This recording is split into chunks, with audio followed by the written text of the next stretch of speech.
Everybody, Chris here. So Elon Musk supports Dogecoin. That's right. He's continued to support Dogecoin since, well, 2019 was the first tweet that I saw where Elon said that Dogecoin was his favorite cryptocurrency. But what has he actually said about it? We're going to explore that in this video. Please be sure to subscribe to my channel. Hit that little notification bell too. You'll be notified when my new videos come out, as well as when I do live streams. And I know Dogecoin is not entirely reliant on Elon Musk for its success because we have a great community and we know that Dogecoin is going to be a great digital currency as adoption continues to grow for the use of Dogecoin.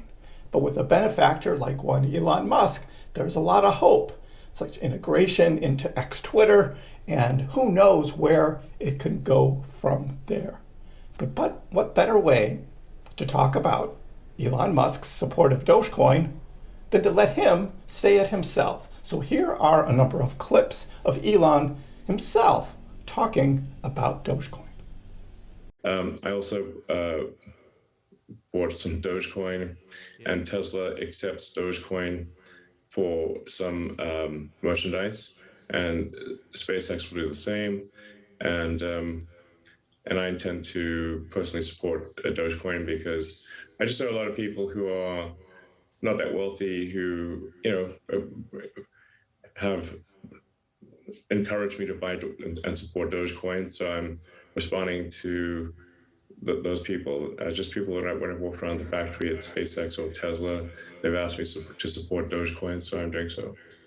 Because Dogecoin, I think, has come down a lot. It's down about 80, 90%, or it's down a lot, and that's the reason why you came out and said that you still thought there was value there. I said I support Dogecoin, and I'm doing that. Like fate loves irony. Like the most entertaining outcome is the most. Like what would be the most ironic outcome? That the currency that was invented as a joke, in fact, becomes the real currency.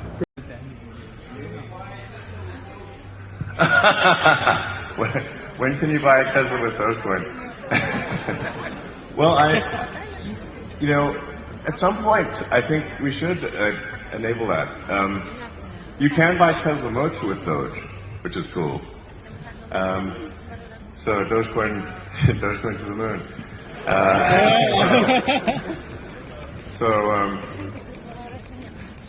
In fact, a lot of people maybe don't know the reason that I actually ended up sort of, somewhat endorsing Dogecoin was when I was walking around the factory at Tesla. Some people were just, they were working the line, like not rich people or anything. And they said, "Can you please support Doge?" And then also, I was at SpaceX and also just walking the factory, and some regular guys just said, "Hey, can you support Doge?" And I was like, "You know what? Doge is the people's crypto, so I will support it." Because lots of rich people were supporting Bitcoin, but I was like, but the people in the line want me to support Doge, I will support Doge. So Doge is for you. Part of the reason why I think there's some merit to Dogecoin, even though it was obviously created as a joke, is that it actually does have a much higher transaction volume capability than Bitcoin, and the cost of doing a transaction, the Dogecoin fee is very low. Like right now, if you want to do a Bitcoin transaction, the price of doing that transaction is very high, so you could not use it effectively for most things, and nor could it even scale to a high volume. And when Bitcoin was started, I guess around 2008 or something like that, the internet connections were much worse than they are today, like order of magnitude. They're way worse, in 2008. So like having a small block size or whatever is, and a long synchronization time made sense in 2008. But to 2021 or fast forward 10 years, it's like comically low. And I think there's some value to having a linear increase in the amount of currency that is generated. because some amount of the currency, if a currency is too deflationary, or should say if a currency is expected to increase in value over time, there's reluctance to spend it because you're like, I'll just hold it and not spend it because its scarcity is increasing with time. So if I spend it now, then I will regret spending it. So I will just hodl it. Mm-hmm. But if there's some dilution of the currency occurring over time, that's more of an incentive to use it as a currency. So Dogecoin, somewhat randomly, has just a fixed number of sort of coins or hash strings that are generated every year. So there's some inflation, but it's not a percentage base. It's a fixed number. So the percentage of inflation will necessarily decline over time. So I'm not saying that it's like the ideal system for a currency, but I think it actually is just fundamentally better than anything else I've seen. Well, I mean, I could really sort of wax on about the nature of money for hours because I played a significant role in creating PayPal. Right.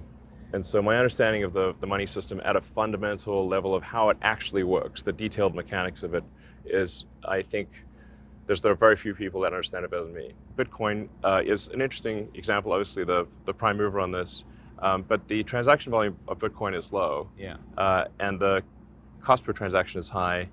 It is, at least at its base level, suitable for maybe an exchange, a store of value, but fundamentally, Bitcoin is not a good substitute for transactional currency. Right. And even though it was created as a silly joke, Dogecoin is better suited for transactions. Why is that? The total transaction flow that you can do with Dogecoin is substantially more than, like, transactions per day is much higher than, has much higher potential than Bitcoin.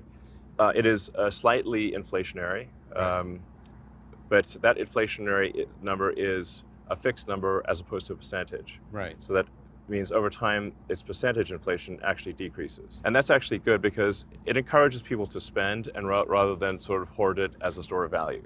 Dogecoin is my sort of favorite cryptocurrency. And I'm excited for my Mother's Day gift. I just hope it's not Dogecoin. It is.